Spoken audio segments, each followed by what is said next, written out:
The Serpent's Trick. Chapter 1. The Serpent's Promise. Leila is a young woman with a bright smile. She lives in a small village near big mountains. Today she is very happy but also a little nervous. She is going to marry Malik, the man she loves. In the morning, Malik says goodbye to Leila. He needs to go over the mountains to get special gifts for their wedding. Leila waves and says, "Be safe, Malik. Come back soon." Malik walks into the mountains. The path is steep and the trees are tall. He thinks about Leila and is excited about their wedding. Leila will love the gifts, he thinks. Then a big serpent appears. It has shiny scales and bright eyes. Malik stops and looks at it. He is scared but does not show it. "Hello, young man," says the serpent. It speaks smoothly and is friendly. "Where are you going?" Malik is surprised. "I am getting wedding gifts for my marriage." The serpent smiles. "I know a lot about weddings. Can you answer my questions? If you do, I will help you." Malik nods. "Okay, I can try." The serpent asks hard questions. Malik answers, but he is not sure. The serpent listens and nods. "You are interesting," says the serpent, "but I have a secret.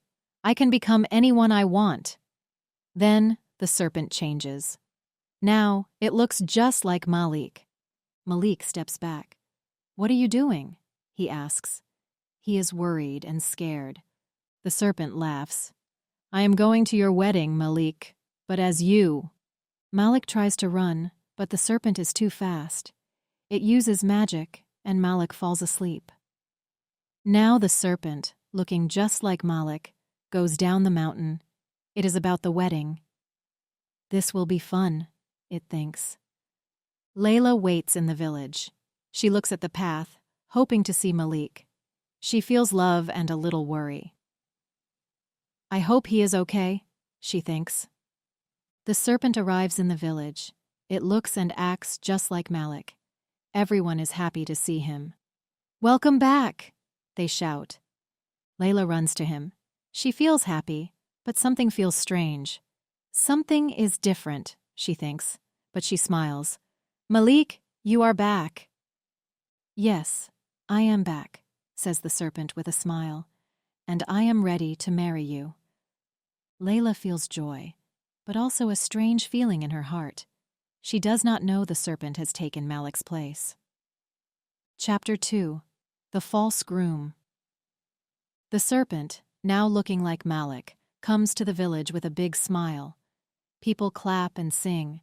They are all very happy for the wedding day. Leila looks at the serpent.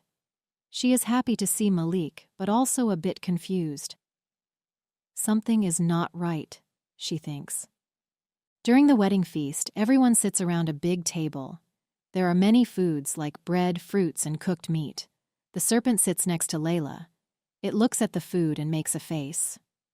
"I do not eat this food," the serpent says loudly.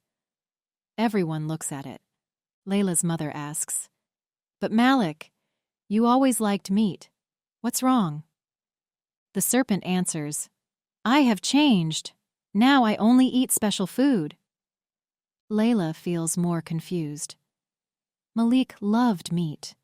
Why is he saying this? She thinks. Then the serpent whispers to Leila, "Can we have raw meat instead? I prefer it now." Leila whispers back, "Okay, I will ask for you." She feels worried and wonders why Malik is acting so differently. Leila's father brings some raw meat. The serpent eats it quickly and looks happy. "This is good," it says. People in the village whisper to each other. "This is strange. Why does Malik want raw meat?" they say. Leila tries to smile, but she feels scared inside. This is not the Malik I know, she thinks. She looks at the serpent closely. The serpent notices and smiles at her. "Do not worry, Leila. It is just me, Malik." Leila nods, but her heart is full of doubt. She decides to talk to her grandmother after the feast. After eating, Leila finds her grandmother in the crowd. She takes her aside and says, "Grandmother, I think something is wrong. He does not act like Malik. Her grandmother listens carefully. Let's watch him closely, she says. We need to find out the truth. Leila agrees. Yes, we need to know if he really is Malik. Chapter 3. Unveiling the Truth. Leila and her grandmother talk about the strange behavior of the groom. They make a plan to find out if he is really Malik. The next day, there is a village gathering for the wedding games. Everyone is excited. Leila and her grandmother are watching closely. Leila goes to the groom. Malik, will you join the games? It's tradition. The serpent, looking like Malik, smiles. Of course, Leila. What shall we play? Leila suggests, let's play the ring toss. You always loved it. The serpent nods and joins the game, but it looks confused. It does not know how to hold the ring properly. Everyone watches as it throws the ring awkwardly and misses the target. People in the crowd start whispering, Malik was so good at this game. What happened? Leila feels sad and more suspicious. She whispers to her grandmother, See? He is not doing it right. Her grandmother nods. Let's try one more test. Leila walks up to the groom again. Malik, do you remember the dance we practiced for our wedding? The serpent looks nervous. Yes, of course. They start to dance, but the serpent moves strangely and steps on Leila's feet. Ouch! Leila cries out softly. I am sorry, Leila, the serpent says quickly. I am just nervous. Leila's grandmother watches and shakes her head. She whispers to Leila, This is not our Malik. Leila agrees. We need to talk tonight. I am now sure he is not Malik.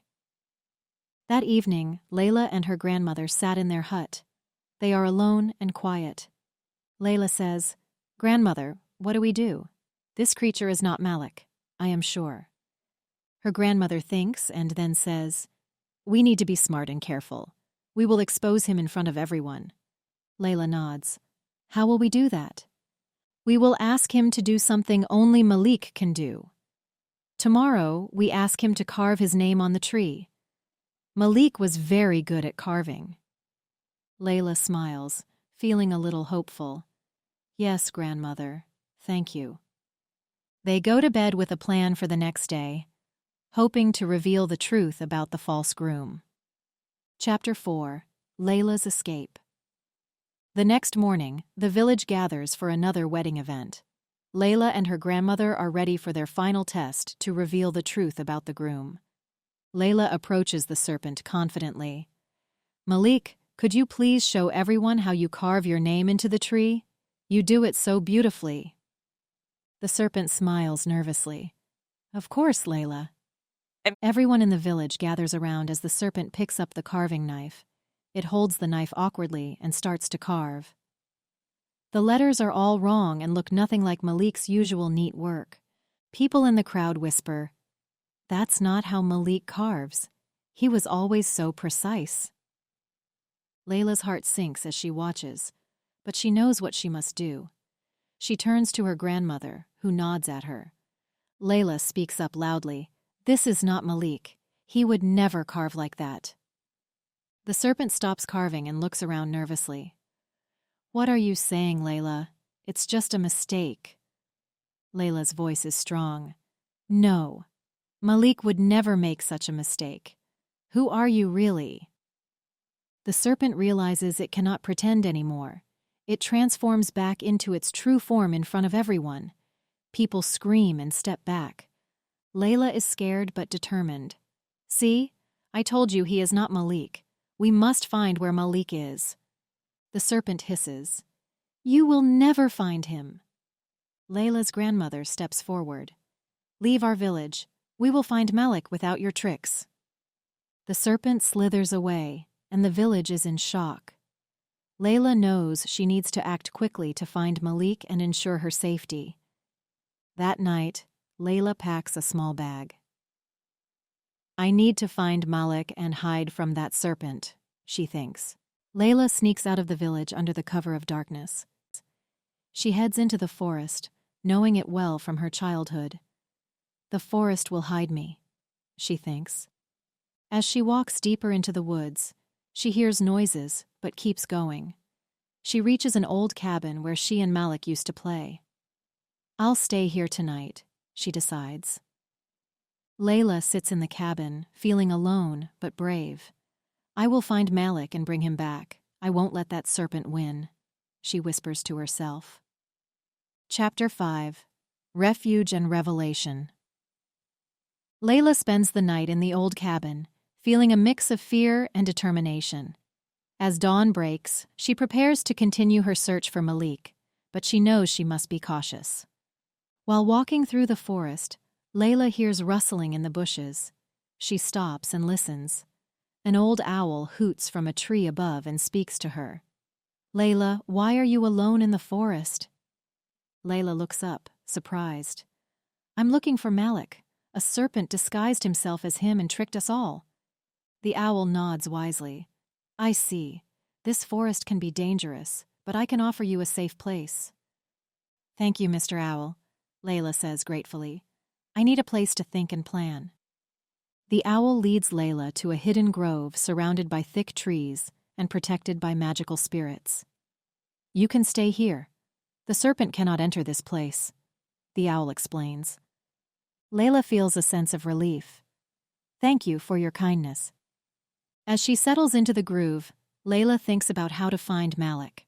She decides to send a message to her village for help. Mr. Owl, could you send a message to my grandmother? She needs to know I am safe. The owl agrees. Of course, Leila. I will find a bird to take your message. The owl finds a small robin and tells it about Leila's request. The robin flies to the village and finds Leila's grandmother. The robin lands near her and chirps loudly. Leila's grandmother looks at the bird curiously. What is it, little bird? Do you have a message? The robin chirps. Leila is safe in a magical grove. She needs help to find Malik. Leila's grandmother feels relieved but worried. Thank you, little robin. We must find Malik and bring him back. Back in the grove, Leila plans her next steps. She gathers some berries and nuts to eat and drinks from a small stream. She feels stronger and more hopeful. I will find you, Malik, Leila whispers into the wind. I won't give up. That evening, Leila sits by a small fire, thinking about her journey ahead. She feels scared, but also brave. I have good friends and a safe place. I can do this, she thinks. Chapter 6. The Knight's Trial and Triumph. The next morning, Leila wakes up in the magical grove, feeling rested and ready to continue her search for Malik. As she eats her breakfast, she hears the sound of hooves approaching. A knight, wearing shiny armor, rides into the grove. The owl had told him about Leila's plight. The knight dismounts his horse and bows to Leila. Good morning. I heard you might need help. I am Sir Edmund. Leila stands up, surprised but hopeful. Thank you for coming, Sir Edmund. I am looking for my fiancé, Malik. A serpent took his place and deceived everyone. Sir Edmund nods. I will help you find him. But first, I must know that I can trust you, and you can trust me. Let's help each other. Leila agrees. What should we do? We will test each other's bravery and wisdom, Sir Edmund suggests. For the first test, follow me to the river. At the river, Sir Edmund points to a log that crosses over the fast waters. To test our bravery, we will walk across this log. I will go first. Sir Edmund walks carefully across the log and makes it to the other side. Now it's your turn, Leila. Leila feels nervous but determined. She steps onto the log and slowly walks across, focusing on her balance. She reaches the other side safely. Well done, Leila, Sir Edmund claps. Now for the test of wisdom. You ask me a riddle, and I will ask you one. Leila thinks for a moment and then asks, what has keys but can't open locks? Sir Edmund smiles. That's a good one. The answer is a piano. Leila nods, impressed. Your turn.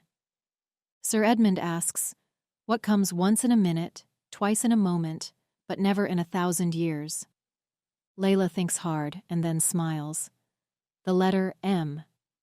Correct. Sir Edmund is pleased. We have both passed. I trust you, and I hope you trust me. Let's go find Malik. Leila feels relieved and hopeful. Thank you, Sir Edmund. Let's work together. They make a plan to search the nearby caves where the serpent might have taken Malik. They gather supplies and set out together, determined to face whatever challenges come their way. Chapter 7. A New Beginning.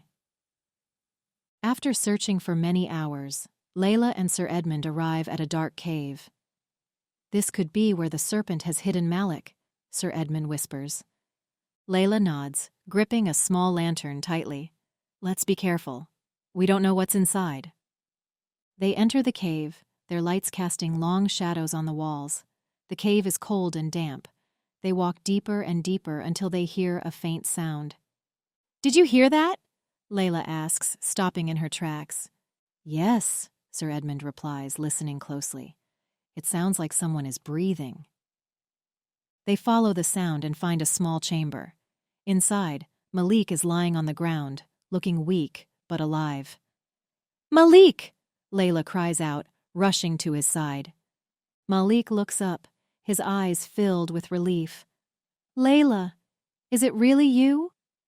Yes, it's me. We're here to save you, she says, helping him to sit up. Sir Edmund stands guard at the entrance while Leila gives Malik some water. How did you find me? Malik asks, taking slow sips. It was a long journey, Leila explains. A serpent took your place, and it took us some time to realize. But with Sir Edmund's help, we found you. Malik nods weakly. Thank you both.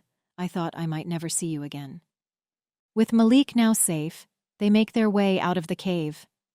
The journey back to the village is slow because Malik is still weak, but there is a sense of hope and joy among them. When they arrive back at the village, everyone is overjoyed to see the real Malik. There are tears and laughter as the villagers celebrate his return and the defeat of the serpent. That evening, there was a big celebration with music and dancing.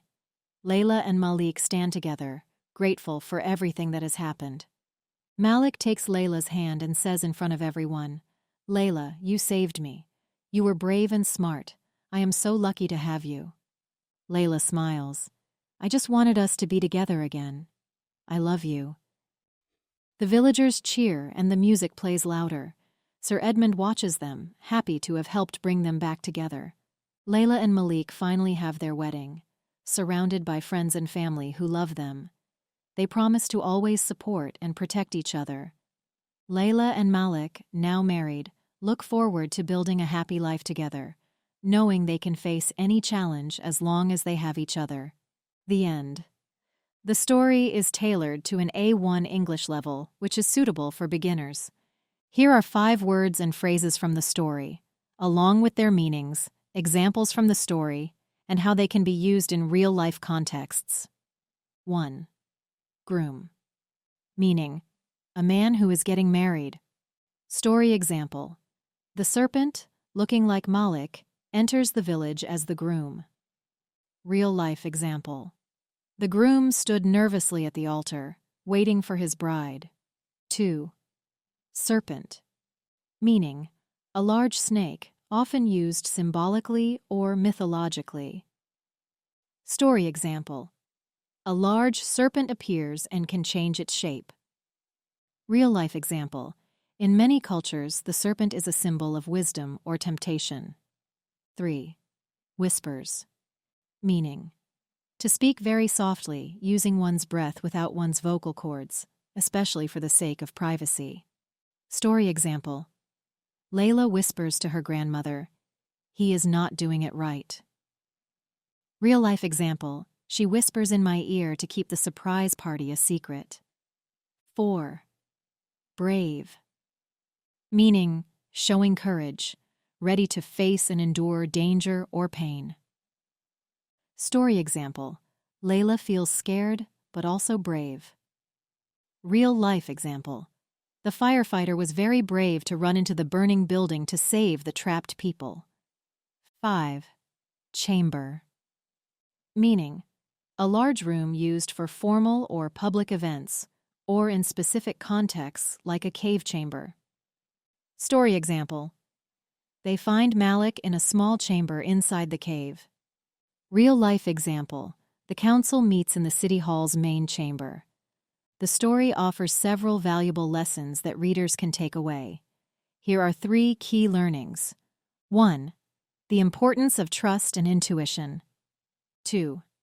Courage and resourcefulness in adversity. 3. The value of teamwork and seeking help.